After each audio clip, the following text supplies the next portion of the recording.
e saiba mais. Quando as coisas apertam, tudo o que você mais precisa é de apoio. Apoio da família, dos amigos e de quem mais puder ajudar é fundamental. Quando a tuberculose é diagnosticada, é a mesma coisa. O apoio faz toda a diferença. Se identificar tosse por 3 semanas ou mais, procure uma unidade de saúde. Tuberculose tem cura. O teste é rápido, o tratamento é gratuito e precisa ser feito até o final. Com o apoio de todos, vamos acabar com a tuberculose. Ministério da Saúde, Governo Federal. Pátria Amada Brasil. As Aventuras de Luizinho.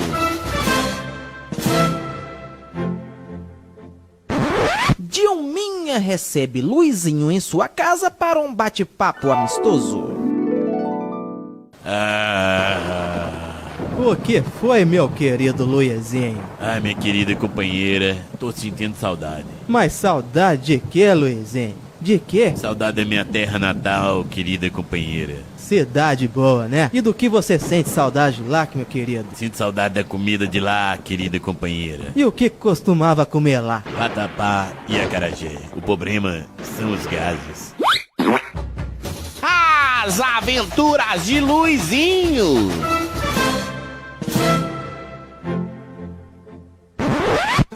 Agora você vai aprender a ter qualidade de vida fácil e divertida. Regras para uma boa reeducação alimentar. No ar, Viva Melhor.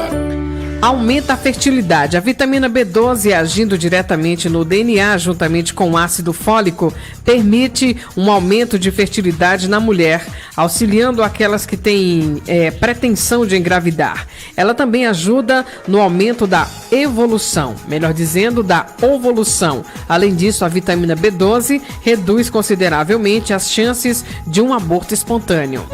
Viva Melhor. Aqui você encontra de segunda a sexta dicas para seguir uma alimentação mais balanceada, praticar atividades físicas e envolver mais a família em atividades do dia a dia. Fique ligado no nosso quadro Viva Melhor e procure um nutricionista. Nada de fazer dietas por conta própria. Você ouviu? Viva Melhor! Essa é uma convocação. O Brasil precisa que você entre para o combate. O mosquito Aedes aegypti tá pegando. Não é que isso pareça uma guerra. Isso é uma guerra. Você é responsável pela sua casa, por avisar seus vizinhos e por ajudar o trabalho dos agentes de saúde. Todo dia é dia de eliminar focos do mosquito. E você, já combateu o mosquito hoje? Proteja sua família.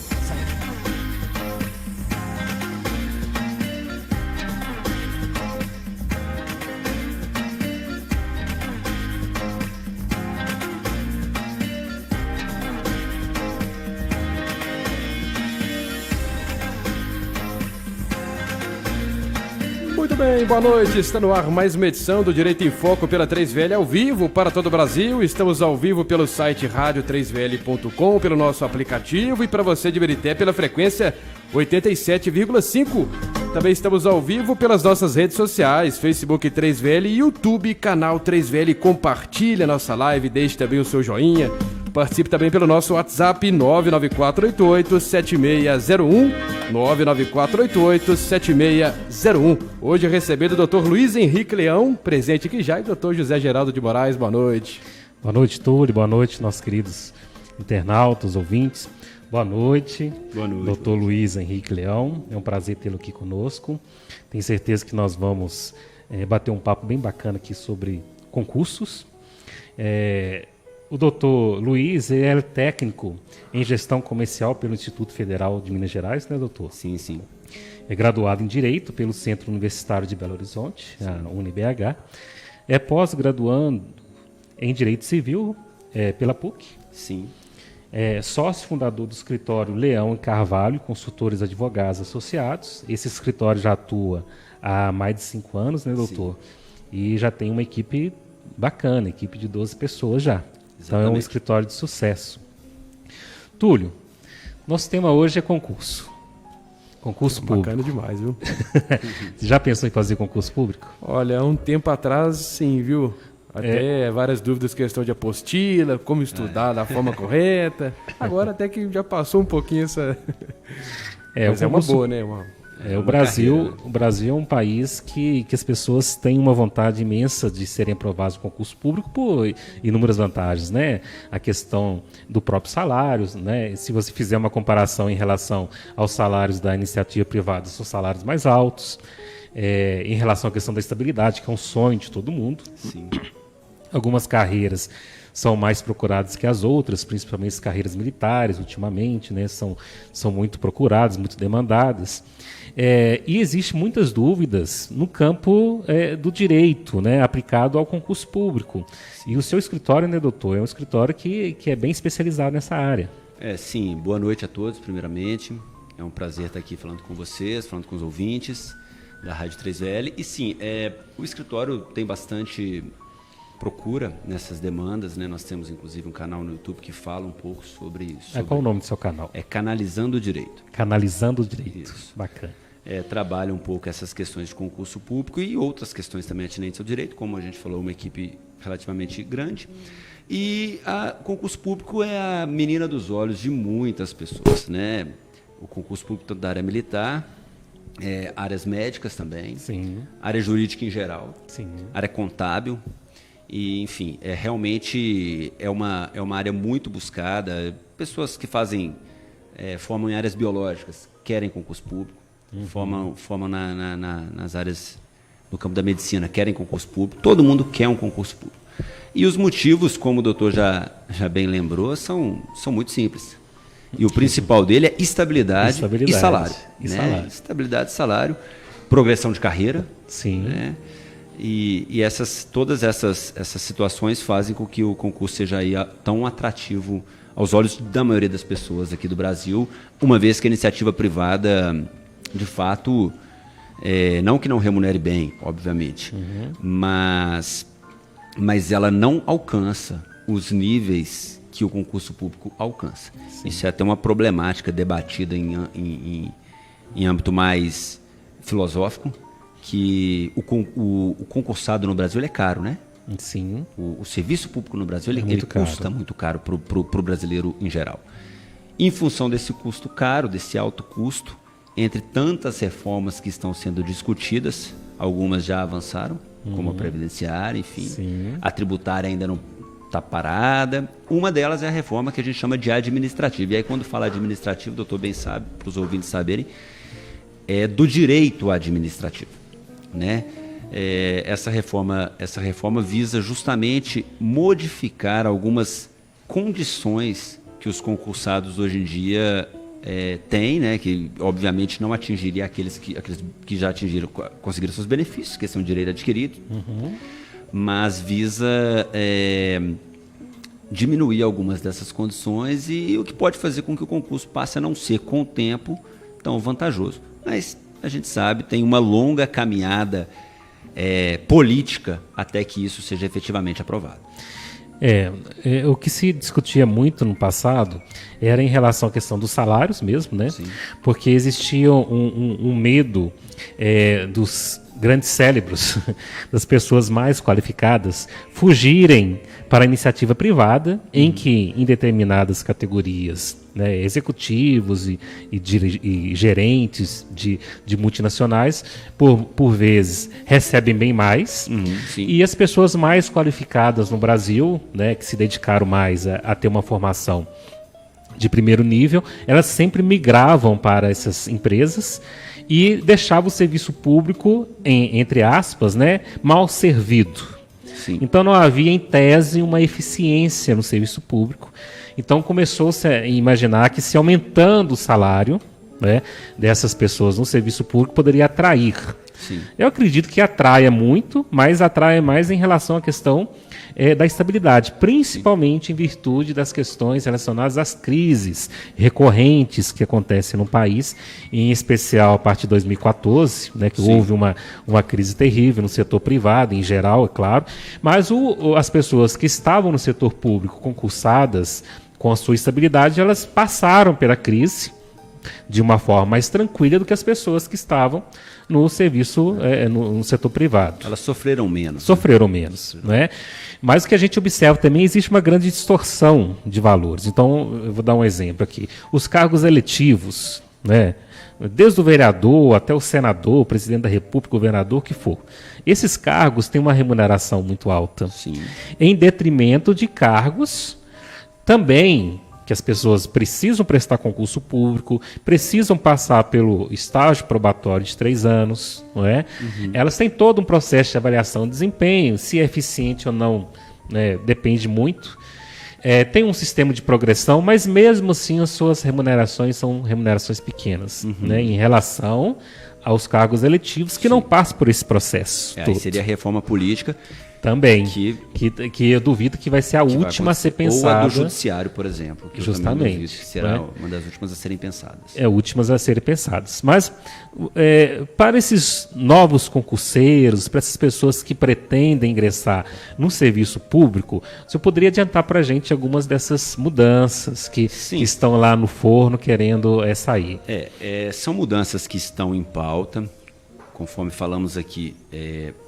Vai depender de muita negociação política, porque as pessoas têm que entender que política, na verdade, é um grande balcão de negócios. Isso. Né? Então vai depender de muita negociação política entre partidos de um lado e de outro.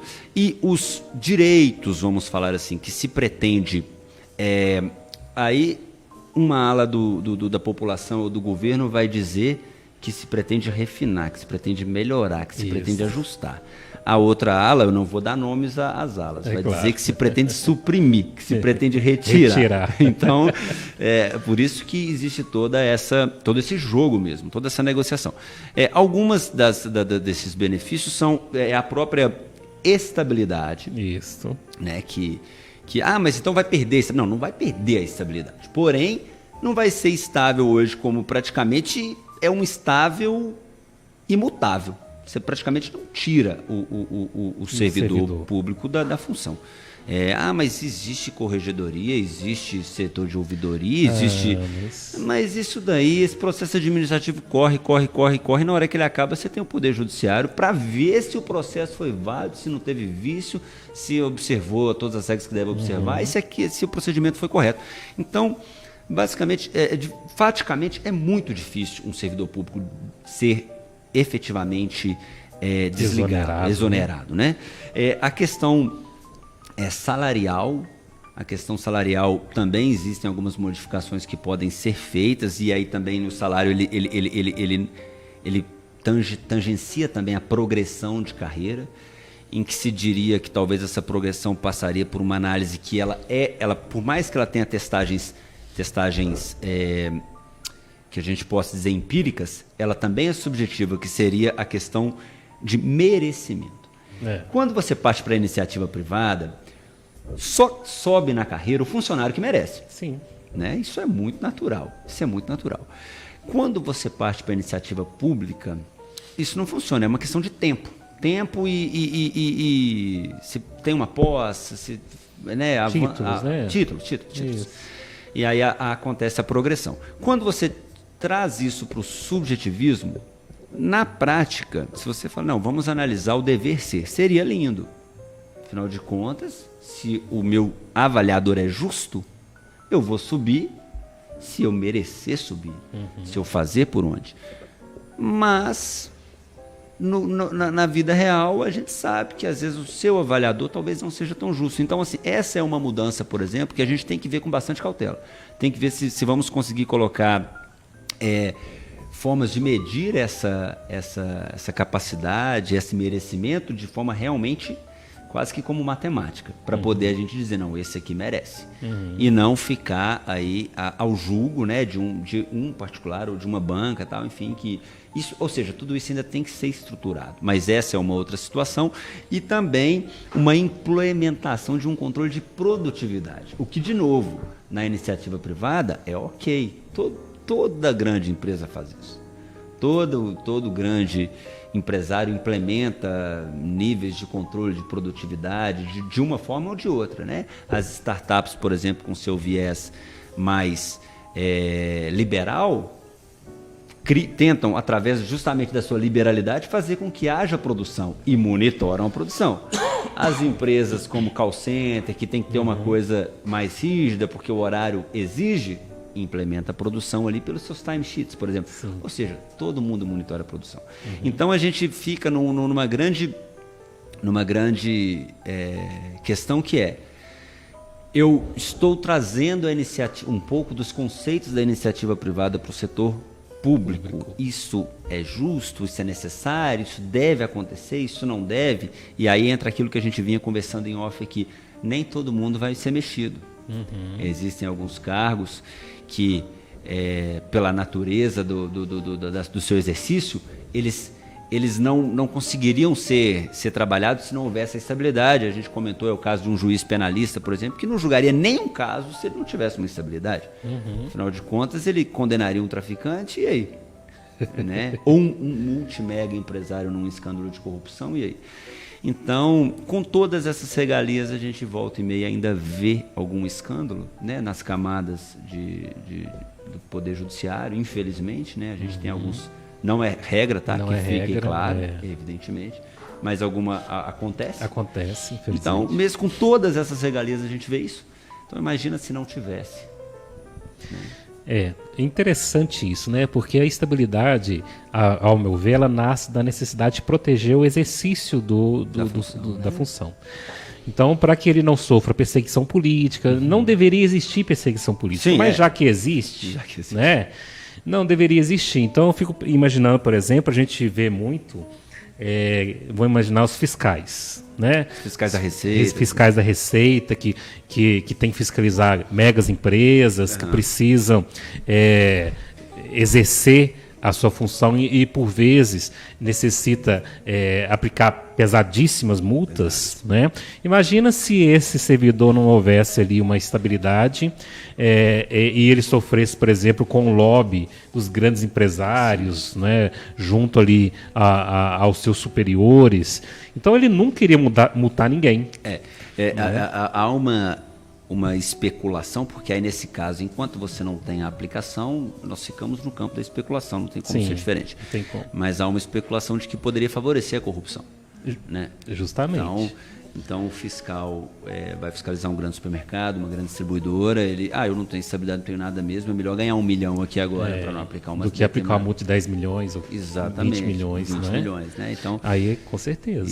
Então todas essas coisas, obviamente, serão amplamente debatidas, tá? Não é fácil se fazer uma reforma dessa, não foi fácil fazer uma reforma da Previdência, né? Não está sendo fácil, na verdade, vamos dizer assim. Mas só que eu digo para o ouvinte o seguinte, sempre a rádio abre esse espaço para a gente, para que a gente sempre coloque o raciocínio jurídico, mas o raciocínio jurídico ele nunca poderá estar dissociado do raciocínio político. Sim. A gente não pode esquecer, quando você teve uma reforma da Previdência aprovada, quem votou a favor, quem votou contra. Porque, com certeza, para uma reforma dessa magnitude, Previdência, administrativa, tributária, ou qualquer outra que envolva tantos direitos, né, tantas pessoas serem aprovadas, vai acontecer um forte jogo político. Então, o que a gente viu em sede de reforma da Previdência foi enxurrada de emendas. Quando aconteceu proposta de impeachment também da ex-presidente Dilma, ou quando foi o Temer, enxurrada de emendas para os deputados talvez votarem a favor em função dessas emendas. Então, assim, as pessoas têm que sempre olhar isso. Eu sempre recomendo, eu falo assim, qualquer momento de instabilidade política e econômica é ótima para a gente poder fazer um melhor filtro, né, dos nossos representantes. Com certeza. E a gente sabe muito bem que o parlamento, né, seja os deputados, seja os senadores, eles são representantes de camadas da sociedade. Eles são representantes da sociedade em geral. Eles são eleitos por representação justamente para que eles representem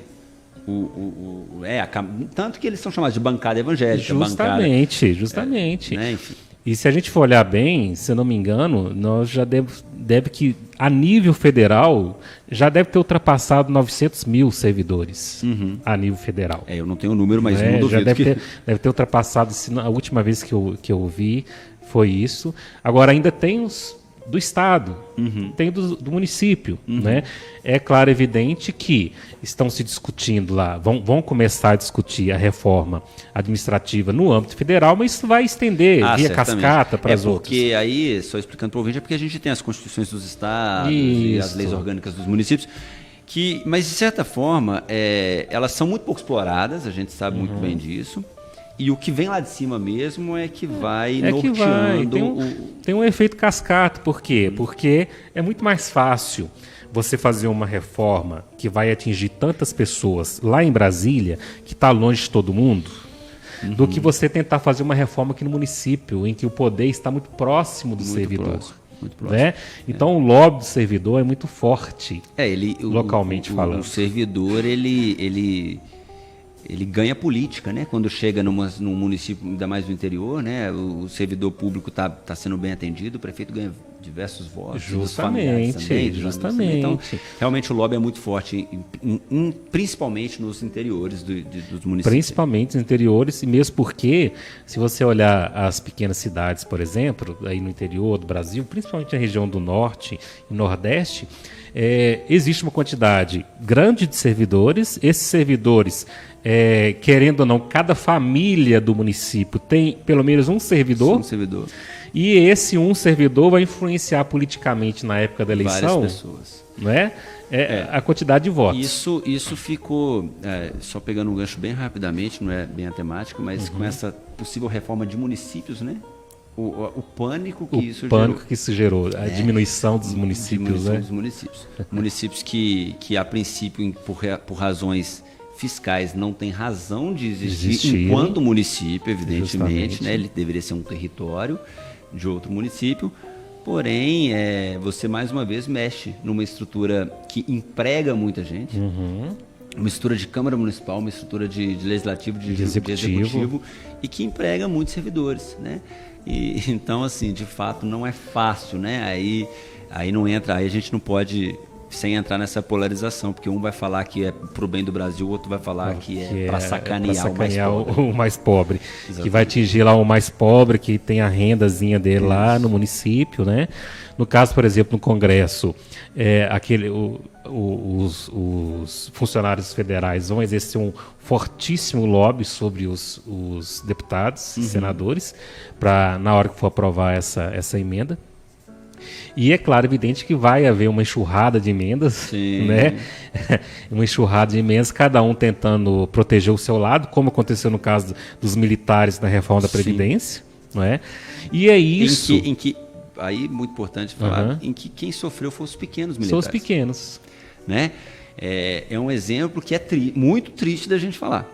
Porque o receio, a gente também conversava aqui em off antes, é que essas reformas, assim como, ao meu ver, a reforma da Previdência prejudicou principalmente o pequeno, a pessoa de um salário mínimo, né? O indivíduo que tem pequenos benefícios, a reforma dos militares também atingiu os pequenos militares, os soldados mais rasos, vamos falar assim. Isso gerou alguma repercussão também. E aí você faz uma reforma dessa administrativa, por exemplo, se for para atingir os professores, isso claro, né? Se for para atingir professor, servente de escola, bibliotecário, não sei, aí... Vai atingir aqueles que estão na ponta, porque aquelas carreiras, as altas carreiras, por exemplo, auditor fiscal, né, da Receita, ou os próprios militares, magistrados, né, Ministério Público, essas carreiras, elas não vão ser atingidas. Eu também não acredito. Não vão ser atingidas. Aí o professor lá, o servente, o enfermeiro, o médico, o técnico, o auxiliar administrativo, aquelas pessoas que estão lá na ponta, que estão lá lidando e prestando o devido serviço à sociedade, é aquele que os futuros que entrarem, né, que ingressarem no serviço público, é o que não vai ter estabilidade, é que vai ter o contrato por tempo determinado, né, por tempo indeterminado, mas sem estabilidade. Isso se a gente for analisar, tem que, de novo, ou seja, a gente não pode aqui se posicionar contra ou a favor da reforma, assim, porque é um pré-texto. Um pré-texto, né? Não é nem um pretexto, é um pré-texto. É um pré-texto. A gente tem que aguardar. Nem texto nós temos ainda. Nós não temos. Mas a gente, estamos vivendo aí essa globalização em que todo mundo tem celulares com uma boa capacidade de armazenagem, de filmagem e tudo mais, e a gente consegue verificar uma quantidade imensa nas redes sociais de professores filmados por eventual posição ideológica. Então, se você tira a estabilidade desses professores, e não estou aqui fazendo bandeira para que eles defendam uma posição ideológica de forma alguma, eles, inclusive, não é nem o certo mesmo, né? A não ser que dentro de um contexto de uma sala de aula eles estejam apenas colocando a posição deles. Sim. Se for só, não esteja doutrinando ninguém. Mas, até porque eu não acredito se um professor não sabe se posicionar, para mim ele não pode ser professor. Então, mas com isso, com uma situação fragilizando a carreira dele, será que a gente não vai estar aí colocando mais uma dificuldade para alguém querer ser professor? Porque já é tão difícil querer ser professor, o salário não é bom. Aí a gente entra numa segunda temática que a gente pretendia abordar aqui, que é a questão dos concursos públicos, vamos chamar assim, mais... com mais vagas, né? Você tem um alcance maior. Você faz um concurso público, por exemplo, para juiz, você tem pouquíssimas vagas. Você faz um concurso público para cartório, você tem pouquíssimos cartórios. Você faz um concurso público para professor, você tem um monte de vaga para um monte de professor. Afinal de contas, temos um bom número de pessoas, né, que desejam seguir essa carreira. Muitas escolas, né, depois da universalização do ensino no Brasil, abriu muitas escolas e demandou uma demanda grande de professores, que bom, né? Que a gente avançou nesse sentido. E aí você tem esses professores agora, assim, posteriormente, caso isso tudo avance, com esse receio, né, de se tornar professor, uma vez que ele estará sobre o olhar de 40 câmeras, porque é mais ou menos isso que um professor da rede estadual de ensino entra dentro de uma sala de aula e hoje enfrenta 40 alunos. Justamente. 40 alunos. Então isso realmente é algo que tem que ser bem debatido. Com certeza. Bom, então nós já fizemos aqui um panorama bem bacana sobre essa questão das possíveis reformas, né, que vão acontecer, não adianta, vai acontecer, principalmente porque nós no mundo todo, né, está passando por essa nova onda de direita neoliberal. Né? Então essa onda de direita neoliberal, ela busca justamente isso, eu não digo privatizar o serviço público, mas trazer uma roupagem privada para o serviço público. Né? Então, vai acontecer, as pessoas que estão estudando para o concurso, elas possivelmente vão entrar nessa nova modalidade de serviço público, mas não é motivo para desistir, claro que não. Né? Dentro dessa questão dessa nova ordem mundial, as coisas são também muito cíclicas, né? A gente viu a Argentina voltando para uma ala de esquerda, voltando para a esquerda, o Chile quase querendo matar o presidente de direita e o Uruguai saindo da esquerda lá de Mujica depois de não sei quantos anos, apesar que não era ele o presidente. Mas voltando para a direita. Voltando para a direita. Então, realmente é uma coisa que eu acho que vai ser um movimento, né? Um movimento. Você vai ter idas e vindas. A questão dessas idas e vindas depende da economia. Sim. Se a economia vai bem, indiferente qual seja a ideologia, ela vai bem. Ela persiste, ela perdura. Persiste, ela vai. Quando a economia começa a desbancar, pode ser direita ou esquerda, que as coisas vão mudar. Vai cair, não adianta. Vai cair. Isso aí é uma questão que infelizmente não vai mudar. Mas indo para uma questão mais prática, eu tenho certeza que as pessoas estão curiosas. Tem alguns concursos que são muito demandados, né? O concurso da área militar é muito demandado. E pela quantidade de vagas, que nós acabamos de falar aqui, os concursos da área da educação também são muito demandados. Né? E por vezes até aparecem pessoas, né, buscando informações nos nossos escritórios, perguntando a respeito de nomeações. Né? Pessoas que por vezes foram nomeadas dentro das vagas, ainda não foram, foram classificadas dentro das vagas e não foram nomeadas ainda. E no caso, principalmente das carreiras militares, em especial aqui em Minas, a PM, Polícia Militar, e até a Polícia Civil também, mas com mais frequência a Polícia Militar, a questão dos inúmeros exames que o concurso exige, as diversas etapas. E por vezes as pessoas até passam muito bem na etapa de prova, né, prova múltipla escolha, mas aí elas chegam lá no exame físico, psicológico, e elas não conseguem passar. Certo. Qual que é o instrumento jurídico? Como que o direito observa esses fatos? Como que ele trabalha isso no campo da judicialização em relação ao concurso? Então, vamos falar primeiro aqui das carreiras militares, mas a gente não vai deixar de falar um pouquinho sobre os professores e os outros concursos, não.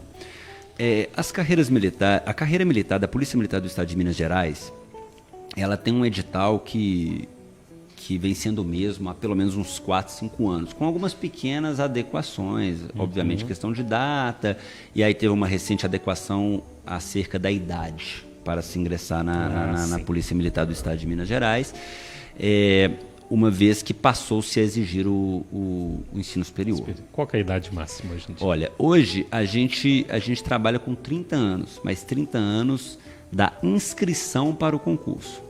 Então, a PM vinha exigindo 30 anos até o momento da nomeação da posse. Só que nós tivemos recentemente uma prorrogação do concurso público da PM por 6 meses, se eu não estiver enganado. Eu não vou lembrar exatamente o prazo. O Zema, por uma questão de calamidade financeira, ele prorrogou. Então, às vezes, o cara não ia ter a idade. Aí ele prorrogou, ele passou de 30 anos. Passou da idade. Então, aí pode ser que no próximo edital isso mude, tá? Mas a gente acredita que vai conservar mais ou menos na cidade de 30 anos para inscrição, né? Às vezes 30 anos para inscrição. Se o concurso durar um ano, o cara vai ter 31, mas tudo bem. Porque o concurso durou um ano, fez a inscrição, né? Ou, enfim, a gente acredita que vai se consolidar dessa maneira. Só que o concurso público da PM ele tem a prova escrita, que é dividida em 2 etapas, a múltipla escolha e depois a redação. Nessa etapa, a gente sempre deixa claro para o candidato que é muito difícil você judicializar a demanda. Sim. Com relação à questão de múltipla escolha, eu não cheguei a vivenciar uma situação de judicialização da múltipla escolha. Eu acredito que isso só seria possível em caso de um erro crasso. É como se a administração pública falasse assim, qual que é a fórmula da água, e aí a opção que a banca escolher fosse a errada. Né? Aí não tem como. Tem como. Enfim, eu só vejo dessa maneira. Sobre a redação, eu já vi algumas judicializações porque eles soltam um espelho de correção e soltam a sua folha de preenchimento, né?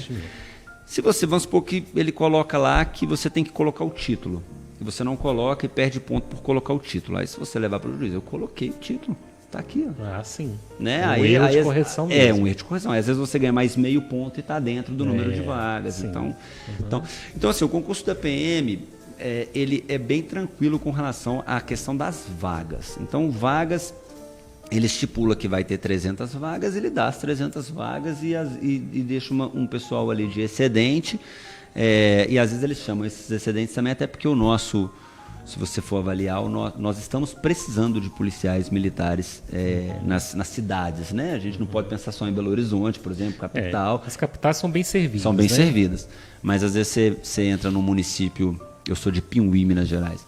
Piuí? Piuí, Minas Gerais. É Centro-Oeste Mineiro. Sim, acho que eu já ouvi falar. Formiga. Eu sou de Piracema. Então, eu não sei, por exemplo, qual que é o efetivo aqui de Ibirité. Mas aí você vai ver, às vezes tem 20 policiais, 24 policiais, e aí tem que fazer o revezamento e aí não dá conta, tal, né? Faz escala, tem férias, tem todas essas situações. Então, as cidades menores têm esse problema. Mas, bom, aí passou essa etapa, uma coisa que eu não vou dizer que é a regra, porque a PM sempre muda essa regra, tá? No edital, que é qual etapa que vai ser primeiro. Antes já foi. Aí primeiro fazia os exames médicos complementares e preliminares. Se passasse, ia para o físico. Se passasse, ia para o psicológico. Isso. Se passasse, ia para o curso de formação. Só que aí hoje em dia, às vezes ela põe o psicológico antes, porque era o que mais se aprovava, então foi o que aconteceu. Para até economizar depois. Economizar. E é um concurso que o candidato paga tudo. Então, assim, os exames médicos, o candidato que paga, então o exame psicológico na clínica é uma clínica da PM, evidentemente, mas é ele que paga. Então é um concurso que sai caro para o candidato. E demorado, né? Demorado. Acredito que essas etapas aí devem demorar um ano. Por aí. Até porque elas têm o próprio recurso administrativo da própria etapa. Então, é um concurso demorado. Aí, nesse sentido, você tem os exames médicos. Aí, falando das outras etapas, né? Nós já falamos da prova escrita. Você tem os exames médicos preliminares e complementares, os exames de saúde. Ali você avalia as mais bizarras, com o perdão da expressão, situação. A PM, nesse ponto, e aí com todo respeito à corporação, às vezes ela quer um Android. Porque a pessoa, eu já tive candidato reprovado por acne.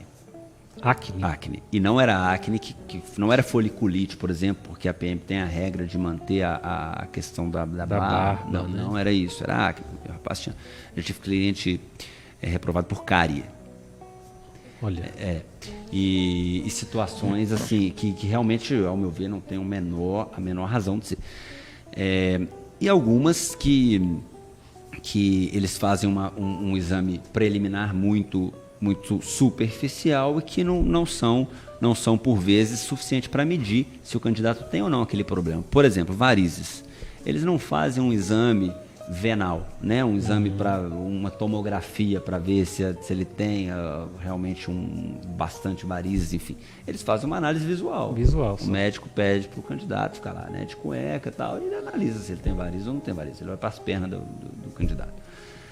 Isso daí, quando o candidato é eliminado numa situação dessa, por exemplo, a gente sempre leva para o Poder Judiciário, tenta no recurso administrativo, a gente sempre orienta o candidato para tentar esgotar. Sim, não é uma regra, tá? Mas a gente pede. Mas é bom, né? É bom. O juiz depois ele fala assim, mas você fez recurso administrativo? Você enfrentou, e além do que é mais barato também. Sim. Além do que é mais barato, não só pelo advogado, como por eventual custo processual, caso tenha que ir para a Justiça Comum.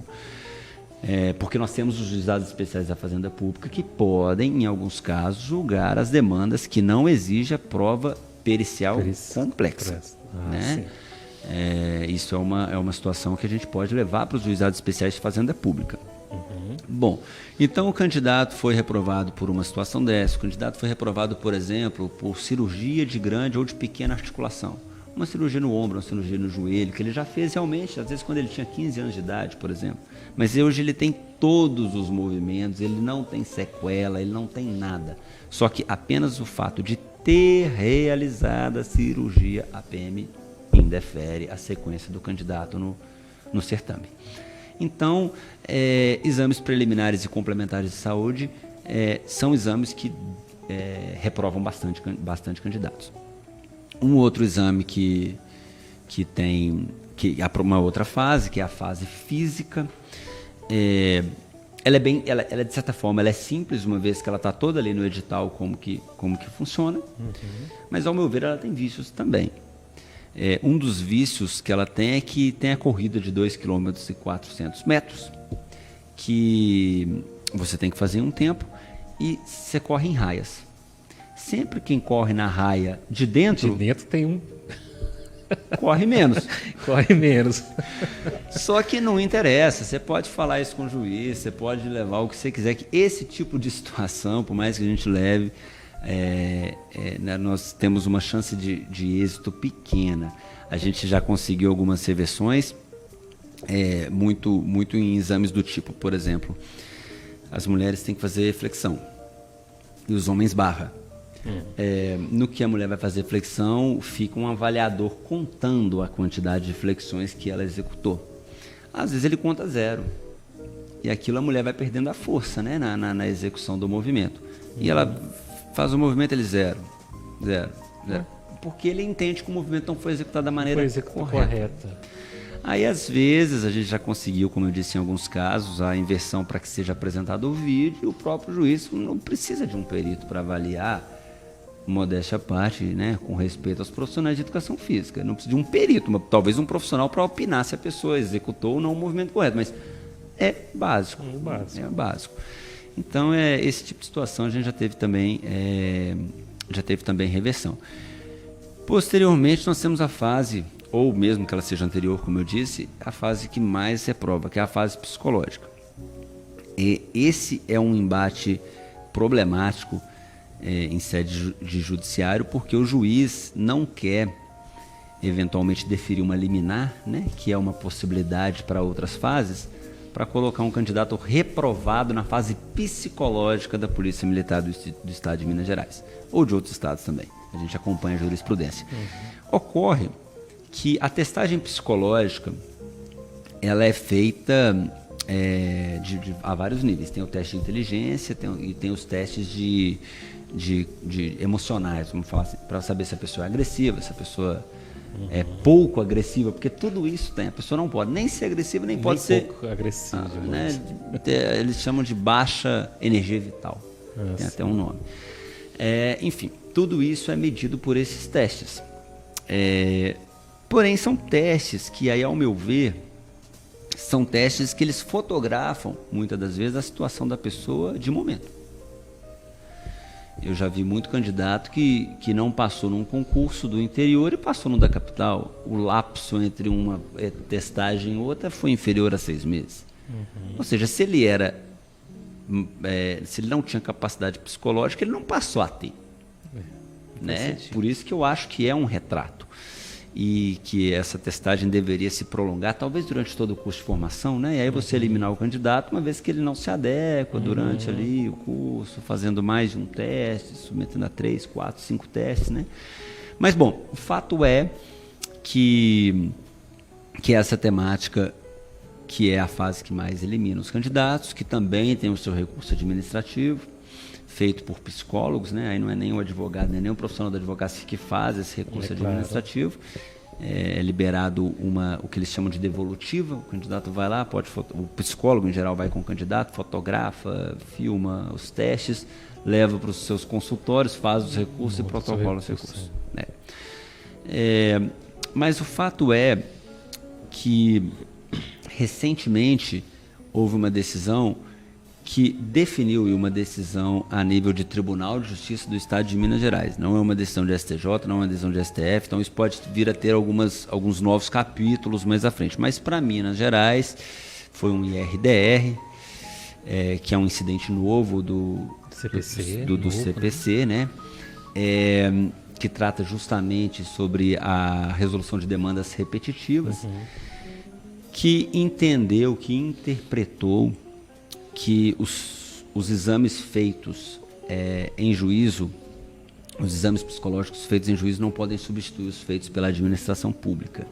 Então, de certa forma, fez com que a avaliação psicológica em juízo se dê somente sobre os documentos e sobre a aplicação do teste em si, para saber se ele foi aplicado da forma correta. Se existe algum vício, né, na aplicação. Se existe algum vício, talvez porque o vício pode não ter sido sobre o teste todo, pode ter sido sobre aquele candidato. Porque como o teste psicológico ele envolve às vezes questões de traço de lápis e força que você coloca no traço e riscos e essas coisas todas, às vezes esse perito pode avaliar e falar assim, não, mas você está falando que ele teve aqui porque ele forçou o lápis, ele é agressivo, estou chutando, tá? Eu não sei exatamente como funciona, que ele é agressivo porque ele forçou, mas ele não forçou, não. Então, assim, às vezes o perito vai poder dizer que foi errada a avaliação, mas não vai poder falar assim, faz um novo teste para mim, deixa eu ver se você... Não, isso não vai fazer. Isso ele não vai fazer. Não por enquanto, pelo menos, né? Essa é a decisão que está aí. A gente sabe que em sede de juízo isso leva um tempo para eventualmente ser modificado. Né? É muito complicado. Eu tenho um amigo que ele fez o concurso da PM e nesse exame psicológico aí mediram a inteligência. Eu não sou psicólogo, não sei como que se mede inteligência, nem se tem como medir isso. Aí falar para ele que tem baixo desenvolvimento cognitivo. Mas ele tirou na prova escrita e na redação mais de 96% da prova. Sim. Então, como que uma pessoa que tira mais de 96% da prova tem pouco desenvolvimento cognitivo? Como que uma pessoa que às vezes além de tirar uma boa nota dessa, às vezes o cara é formado em engenharia, formado em direito. É formado em direito. Entende? Então assim, não faz sentido. Não é complicado isso? É muito complicado. É bastante complicado e às vezes isso, eu falo com os candidatos. Os candidatos fazem muitas perguntas do tipo assim, doutor, você acha que eu devo treinar para o teste ou não devo treinar para o teste? Eu sempre falo assim, olha, eu não sou psicólogo, então não vou te falar como psicólogo, vou te falar como pessoal. Se fosse eu, treinaria. Sim. Por quê? Porque eu já vi nessa questão do exame que mede a inteligência, né, que eles falam, eu já vi que às vezes o candidato não é que ele tem baixo desempenho cognitivo, é que ele é atencioso. Então ele está respondendo as perguntas, está querendo responder da melhor forma possível. Sim. Aí de repente o aplicador fala, acabou o tempo. E ele nem sabia que tinha tempo, ou seja, ele não foi na internet antes de saber como funciona, ele não procurou saber. Aí vai ver, aí ele não tira uma nota tão boa nesse teste aí, em função de não observar outras coisas. Outras variáveis. E não a questão dele realmente não ter esse desempenho cognitivo, enfim. E por fim, o candidato também é submetido a uma avaliação dentro da própria corporação, né? Naturalmente, dentro da PM ele pode ser ele pode ser expulso, mas aí já é um procedimento administrativo de exoneração, mas mais simplificado, porque ele está dentro da corporação. E nessa fase as expulsões mais comuns são pela investigação social. Então eles vão atrás do candidato que eventualmente no passado tem alguns BOs contra ele. E aí uma novidade recentíssima, salvo engano, publicada ontem pelo STF, em sede de repercussão geral, que, não havendo trânsito em julgado da decisão, eventualmente penal, que está buscando condenar um indivíduo que está fazendo um concurso por roubo. Estou dando um exemplo. Mas não havendo não tem um trânsito em julgado, ele não pode ser excluído do concurso por, afinal de contas, presunção de inocência, que ganhou novos capítulos aí com aqueles julgamentos do Lula e tudo mais, do STF. Né?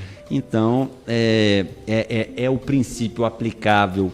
O pessoal fala assim, isso é julgamento só para político, mas sendo replicado para situações aí dos concurseiros, né, dos concursos públicos, que as pessoas, eu já tive candidatos, que às vezes o doutor sabe, às vezes o inquérito é arquivado, por falta de elementos, falta de provas, absolvição sumária, não sei o que. Só que na investigação social da PM, eu vou te falar, eles costumam pegar. Olha, eu sou professor em escola estadual há 24 anos.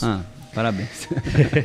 E esse pessoal vai mesmo nas escolas. Nós já tivemos lá inúmeros alunos que foram aprovados no concurso da PM, que estão na PM, e eles vão na escola. Teve um período que eu fui diretor de escola, e eles sempre vão lá com fotinha da pessoa. Perguntam, você conhece esse aluno? Como é que ele foi? Qual que foi o comportamento dele? Teve ocorrência? Não teve ocorrência? Como foi as notas dele? Faltava demais? Não é? E fazia uma pesquisa mesmo. Sim. Fazia uma pesquisa muito bem feita. Eu já tive candidatos que me relataram, aí, principalmente aqueles que às vezes moram em comunidades mais pobres, que aí os colegas falaram que o policial esteve aqui querendo saber, né? Obviamente que primeiro que de fato ele não tinha nada contra ele, mas obviamente que ele deixa todo mundo orientado também a falar, olha, se chegar aí, vocês não me avacalham não. Mas a investigação social, dizem que ela é bem feita, sim, ela exclui, e a gente já teve reversões só na via judicial, porque na administrativa eles vão excluir, sim. Se tiver qualquer BO, digamos, mais complexo, né, se não for uma coisa... Eu acredito que no caso dessa investigação que eu vi lá na escola, se eu falasse pro policial que ele era um péssimo aluno, que teve várias ocorrências durante sua trajetória escolar, eu acredito que ele seria excluído. Seria excluído. Muito provavelmente seria excluído, né? Ainda mais se as notas eram péssimas, ele era um péssimo aluno, ele não tinha frequência, ele ameaçava o professor, por exemplo, enfim. Indisciplinado. Eu acredito que sim.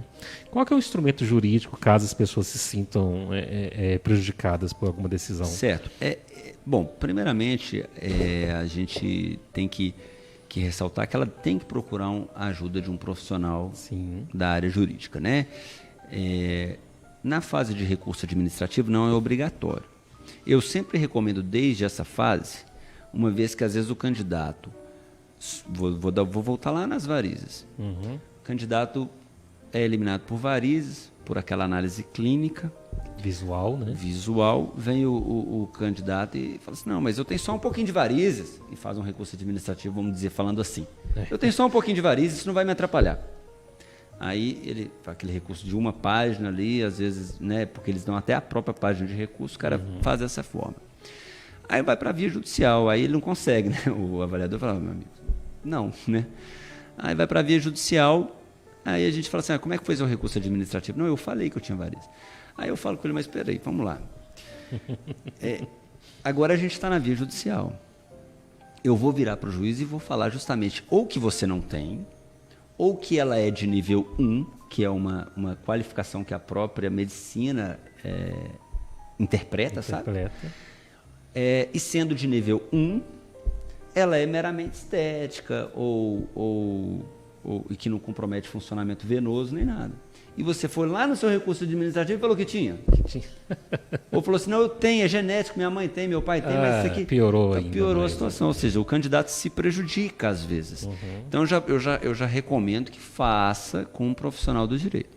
Se não quiser, porque não é obrigatório, aí ele pode fazer sem esse profissional.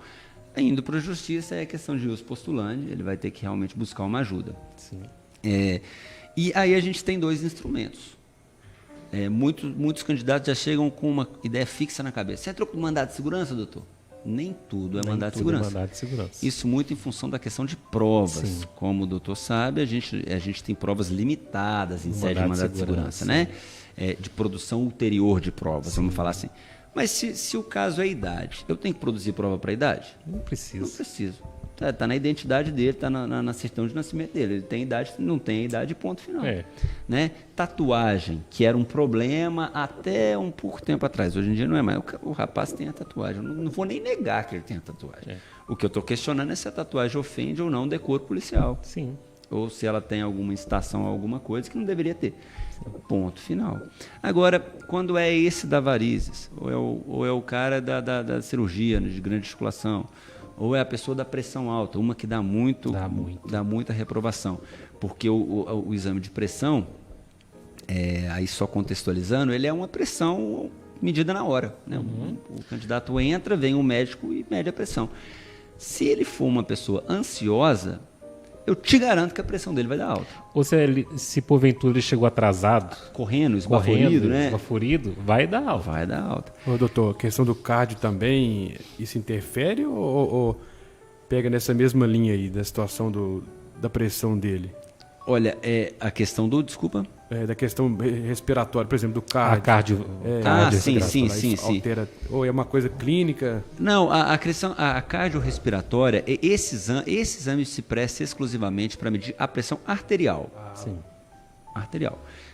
Só que existe um exame mais complexo que mede as cavidades do coração, de medida, de válvula, enfim, essas coisas todas para saber se ele tem alguma coisa, tipo sopro no coração, elimina. Então existe o exame mais complexo, entendeu? Mas na verdade, não é nem tão complexo, eles fazem pelo eletrocardiograma. Aí se o eletro dá alterado, eles também indeferem o prosseguimento no certame. Aí como que a gente faz com a pessoa que tem problema no eletrocardiograma? A gente leva o endocardiograma, que é o ultrassom do coração, ou ecodoppler cardiograma. Se esse exame estiver ok, via de regra na justiça a gente consegue reverter. Porque ele é superior ao eletro. Né? Então, o que o eletro revela, às vezes o ecodoppler ou o endocardiograma nega. Fala assim, não é aquilo foi uma impressão que foi refutada por aqui. Já a pressão arterial, que é medida ali na hora, existe até uma questão, pessoal, que é usada pela doutrina, que às vezes eles chamam de síndrome do jaleco branco. Tem gente que não gosta de médico. Só de ver o médico. A pressão sobe. O cheiro de hospital. Exato, a pressão sobe. E aí a pessoa tem ali um quadro que a gente reveste também pelo famoso mapa cardiograma, que é um mapa de monitoramento 24 horas, a pessoa toma banho com equipamento, a pessoa dorme com equipamento, a pessoa faz todas as atividades, almoça, mas tudo com equipamento. Então, aí o mapa indica se a pressão da pessoa, de fato, é ou não alterada. Então, todas essas situações, a gente precisa enfrentá-las em sede de ação ordinária, aí quando o candidato quer com um pedido liminar. Por quê? Por que às vezes o candidato não quer um pedido liminar? Vamos imaginar, o pai de família, que vamos pensar, aí está na guarda municipal, às vezes concursado. Sim. Ele não quer perder o concurso da Guarda Municipal. Com a possibilidade de perder a liminar lá na frente. Apesar de ser raro. Então, ou às vezes ele quer também. Vai do cliente, a gente só deixa ele ciente do CISO. Tem que deixar instruído, né? Bem instruído. E aí, essa situação a gente vai pela ação ordinária, porque ela permite essa produção de provas. Então, vai de fato do problema do candidato, né? Mas que tem instrumento, tem, né? Que a gente tem como agir, que a gente tem como lutar pelo direito do candidato, a gente tem. Esse caso dos exames médicos, é claro que tem concursos que exigem mais exames, tem concursos que exigem menos exames, mas tudo é a mesma coisa. Essa questão, por exemplo, da pressão arterial, tem em todos. Sim. Em todos. E reprova, sim. Todos os exames tem em todos. Eu já vi concurso público, por exemplo, que aí a gente já conseguiu algum sucesso, que é o concurso público que tem um exame físico muito pesado para o cargo que a pessoa vai exercer. Então a pessoa vai exercer um cargo totalmente administrativo e ela tem que ser um maratonista. Então a gente já conseguiu algumas coisas. Existe um movimento, não é uma questão unânime da jurisprudência, mas no sentido de relativizar. Fala, poxa, a pessoa não precisa. Não faz sentido. Não faz sentido ela ser tão potente assim. Tão potentes para esse serviço tipo de que não há necessidade. Outra questão também, doutor, que as pessoas ficam muito ansiosas em relação à nomeação. Então, nós falamos aqui dos policiais, mas tem uma categoria que sofre muito com isso, que são os professores. Sim. Então, existe concursos, no caso, por exemplo, do Estado de Minas Gerais, existem 2 concursos que estão vigentes, 2014 e 2017, que ano após ano eles são contratados de forma precária, chamados designados. Muitas vezes utilizando como critério de desempate na hora de contratá-los, designá-los, a própria listagem de aprovação do concurso. Sim. Eles são aprovados dentro das vagas oferecidas pelos editais e dos 2 concursos, e mesmo assim o governo se recusa a nomeá-los. Certo. Né? Essa situação é muito comum também de candidatos aprovados e candidatos em cadastro de reserva, ou candidatos que estão como quadro de reserva ou estão como suplentes, né? Quando o candidato é aprovado dentro do número da vaga, ele tem o que a gente chama de direito subjetivo à nomeação. E ele só não poderá ser nomeado até o momento ali do final do concurso, porque aí tudo bem, aí é discricionariedade da administração pública. Eu não preciso, preciso, apesar que eu estou designando todo mundo, eu não preciso até esse momento, então você fica aí. Né? Mas na hora que chegar nesse momento final ali do concurso público, que o concurso esteja vencendo, e aí a gente sempre fala para todas as pessoas que fazem concurso, não adianta você fazer concurso e não ler edital e ficar atento a publicações, a convocações. Se é algo que você quer, faz parte dessa caminhada, você ficar atento, a tudo que está acontecendo. Publicidade, né? Exatamente. Então ele fica atento. Naquele momento ali, assim, o concurso tem 2 anos. Via de regra, ele já prevê essa renovação por mais 2 anos. Se não prevê, a Constituição já autoriza o chefe do Executivo a prorrogar, né? Então, é meio que uma regra do concurso valer 4 anos. Todo mundo já entra no escritório até falando que o concurso é de 4 anos. Né? Então, é natural, tá? Então, esse candidato que está dentro do número de vagas, ele tem que ficar atento ao momento do concurso estar acabando, para que na hora que ele acabar, ele entrar com um mandado de segurança repressivo.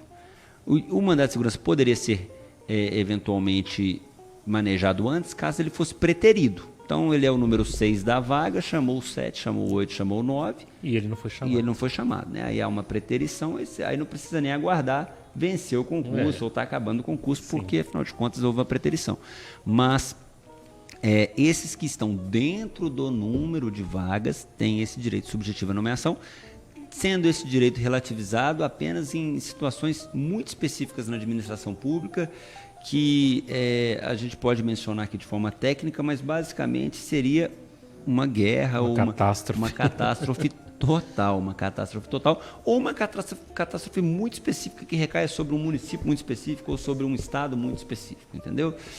O que, via de regra, não acontece em sede Brasil. A questão fiscal, dinheiro, isso não é justificativo.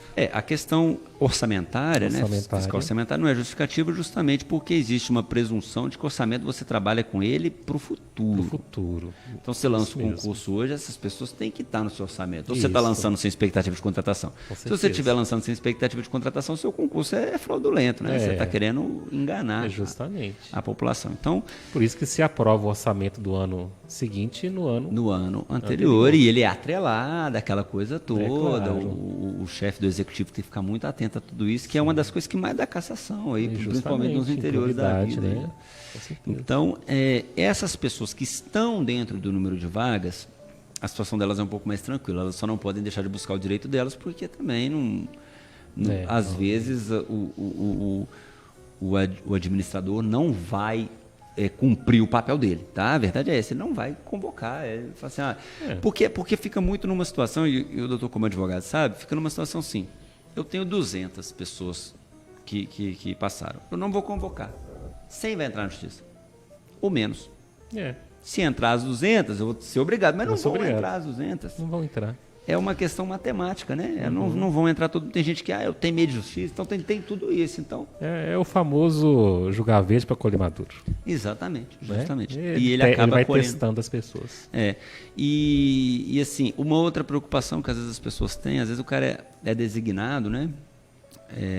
Ou tem um outro concurso, ocupa uma outra vaga, e o candidato chega com uma preocupação de ser perseguido pela administração pública, seja ela qual o nível que for. Municipal, interior, eu ainda falo, pode acontecer. Porém nunca deixe de exercer seu direito em função de um receio, porque afinal de contas, se isso acontecer, você vai buscar de outras formas também se ver amparado, ressarcido, ou sei lá o quê, né? Mas quando é a nível Estado, a nível União, né? Às vezes um cliente, pessoa jurídica também foi multado, não tem medo de entrar com essa ação contra a Receita, porque eles podem vir me multar. Eu sempre falo com eles, olha, você vai me desculpar, mas você não é tão importante assim. Isso não vai acontecer. Não vai acontecer. Não vai acontecer. Né? O Zema, nosso governador, não vai olhar e falar assim, danado, você entrou com uma ação. Não vai. Então, eu vou te desdesignar naquela escola. Não vai. Então, não é assim que funciona, as pessoas podem ficar tranquilas. Bom, e acho que dentro dessa temática também, assim, uma questão que levanta muita dúvida, muitos questionamentos, os candidatos que não estão no número de vagas, e sim nas vagas excedentes, e que aí sai um concurso atrás do outro, ou que tem um monte de contratados para aquelas vagas as quais eles pretendem exercer, né? Isso é muito comum. Isso é muito comum porque a administração pública, para ela, é mais fácil fazer contratos precários, que têm menos garantias, que têm menos direitos e que eu posso rescindir de forma mais facilitada do que dar uma estabilidade e todas as outras garantias para uma pessoa que está num cadastro a qual eu não sou obrigado a convocá-lo de forma imediata, porque não sou, né? A lei não me obriga a convocá-lo. Esse tipo de situação, aí sim um pouco mais delicada e que depende de mais provas para a gente conseguir uma efetiva reversão para o candidato, né, para o cliente, ela depende da seguinte situação. Preterição sempre. Então, qualquer candidato que, mesmo estando em cadastro de reserva, se ele é o nono no cadastro de reserva, chamou o 10º, chamou o 11º, ocorreu o que a gente chama de preterição, ou seja, ele foi preterido, preferiram o candidato que estava atrás dele ao invés dele. Então, essa situação sempre cabe ação judicial. E com relação, sem ser preterição, a gente tem essa situação dos contratados. A situação dos contratados é um pouco mais delicada, porque é difícil de se fazer prova. Ou seja, vamos imaginar um hospital que tem uma determinada vaga para um agente de saúde. Aí esses agentes estão questionando a quantidade de contratados que estão no hospital, ao invés de chamar os agentes que estão ali aguardando para serem convocados. Essas pessoas, se elas conseguirem provar, e aí pode ser que elas consigam através de Departamento de Recursos Humanos do setor, ou da Secretaria de Saúde, por exemplo, já que eu dei um exemplo de saúde, né? Ou consiga através de várias testemunhas, ou consiga através de alguma coisa nesse sentido, ou às vezes a gente pode tentar que o juiz inverta o ônus da prova para que a administração comprove que aquelas pessoas que estão ali são contratadas, por exemplo. Aí vamos pensar numa situação hipotética, eu tenho 20 excedentes, 20 pessoas no cadastro de reserva e tenho 40 pessoas exercendo a função que essas pessoas deveriam ocupar. Se todas essas provas virem aos autos de maneira clara, existe uma possibilidade, doutor Sábio, a gente não pode prometer êxito, né, uma questão de ética da advocacia, desse candidato, né, dessa pessoa ser colocada no lugar daquele contratado, aquele contratado ter seu contrato rescindido. Isso aconteceu com o concurso público de agente penitenciário. Nós tínhamos muitos contratados, uma enxurrada de contratados. E concurso um atrás do outro de agente penitenciário. Aí eu acho que foi um movimento, se eu não estiver enganado, foi até do Ministério Público, que aí é outra coisa que dá força, né? Quando você consegue um movimento dos entes que têm a obrigação de defender interesse coletivo. Defender a lei. Isso, e defender a lei. agem, aí a gente consegue, às vezes, até... Se o cliente, né, o candidato tiver notícia, fiquei sabendo se aconteceu e trouxer elementos realmente palpáveis, a gente tem uma possibilidade de êxito maior. Bacana. Bom, uma pena, o nosso tempo estourou, né, Túlio? Infelizmente. Final, né? Muitas participações também no Facebook, viu, doutor Zé Geraldo, o doutor Luiz também. Sim, obrigado. O Lion Silva, grande parceiro da Rádio 3L, o Heleno Ferreira, o Leonardo, pedindo contato, né? Depois, no final do programa, passar o contato do doutor. Perfeitamente. Também o José Geraldo Rocha, Xará, aí também está participando. E o Francisco Henrique Lima de Carvalho, grande amigo Ken, e o nosso Lourivaldo Rodrigues, também o pessoal que estava acompanhando em Montes Claros, audiência da Rádio 3VL pelo aplicativo em Montes Claros, a nossa amiga Keila Araújo pelo YouTube. Lembrando que a entrevista aqui da Rádio 3VL, o programa Direito em Foco, fica salvo no YouTube, canal 3VL, e também no Facebook 3VL. A nossa parceira também, Leda Mara, e o Aelton Aleixo, parceiro da Rádio Gospamira, ele que é cronista esportivo, também está acompanhando e parabenizando aí os esclarecimentos do doutor. Viu? Obrigado. Doutor, poderia deixar seu contato. Certo, vamos lá. Bom, o escritório, ele... Situa-se em Belo Horizonte, né? Na região central, esquina com Guajajaras número 40, esquina com Afonso Pena, em frente ao Palácio das Artes. Ótimo. Parque Municipal, Palácio das Artes, naquela altura. O telefone de contato é o 31-3274-7429. 3274-7429, esse é o fixo do escritório. O escritório tem também site, né? Que é o www.leoecarvalho.adv.br e e-mail contato@leãoecarvalho.adv.br. Esses são os contatos aí para... Ótimo, eu tenho certeza que vai chover de contatos, porque esse assunto é um assunto... É interessantíssimo. Principalmente o professorado que está angustiado com essa questão das nomeações que não saem nunca. Tá certo, a gente está lá à disposição para atendê-los. O senhor está previamente convidado para outro tema, outro dia, né? Depois a nossa assessora vai entrar em contato com o senhor novamente.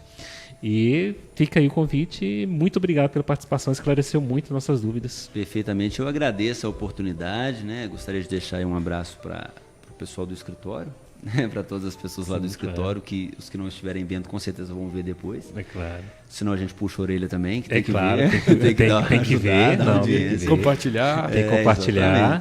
Né? E um abraço também aí para minha esposa. Ótimo. Um beijo, né? No caso, minha esposa claro. tem que deixar beijo.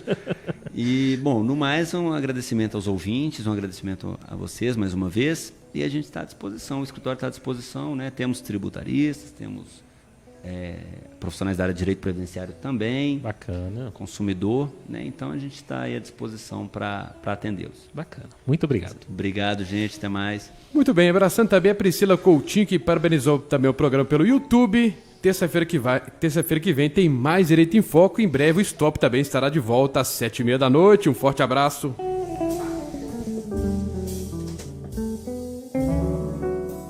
Na era da internet, recebemos centenas de mensagens diariamente sobre os mais diversos assuntos. No meio de toda essa informação, nem todas as notícias que nos chegam são verdadeiras. As vacinas têm comprovação reconhecida mundialmente e previnem doenças como a paralisia infantil, que, por sinal, é muito grave e não tem cura. A transmissão dessa doença se dá através do contato com as fezes ou secreções da pessoa infectada, água ou alimentos contaminados. Quando a infecção ataca o sistema nervoso, destrói os neurônios motores, provocando paralisia flácida. Por isso, não deixe de imunizar seus filhos. Proteja a sua família. Você já deve saber que o MPF combate a corrupção, mas a gente faz muito mais, como assegurar uma educação inclusiva e garantir que pessoas com deficiência tenham acessibilidade a prédios e transportes públicos. Também trabalhamos para que indígenas e comunidades tradicionais tenham seus direitos respeitados. E ainda tem um monte de outras ações. Acesse contecomagente.mpf.mp.br e saiba mais. Quando as coisas apertam, tudo o que você mais precisa é de apoio. Apoio da família, dos amigos e de quem mais puder ajudar é fundamental. Quando a tuberculose é diagnosticada, é a mesma coisa. O apoio faz toda a diferença. Se identificar tosse por 3 semanas ou mais, procure uma unidade de saúde. Tuberculose tem cura. O teste é rápido, o tratamento é gratuito e precisa ser feito até o final. Com o apoio de todos, vamos acabar com a tuberculose. Ministério da Saúde, Governo Federal. Pátria Amada Brasil. As Aventuras de Luizinho. Dilminha recebe Luiz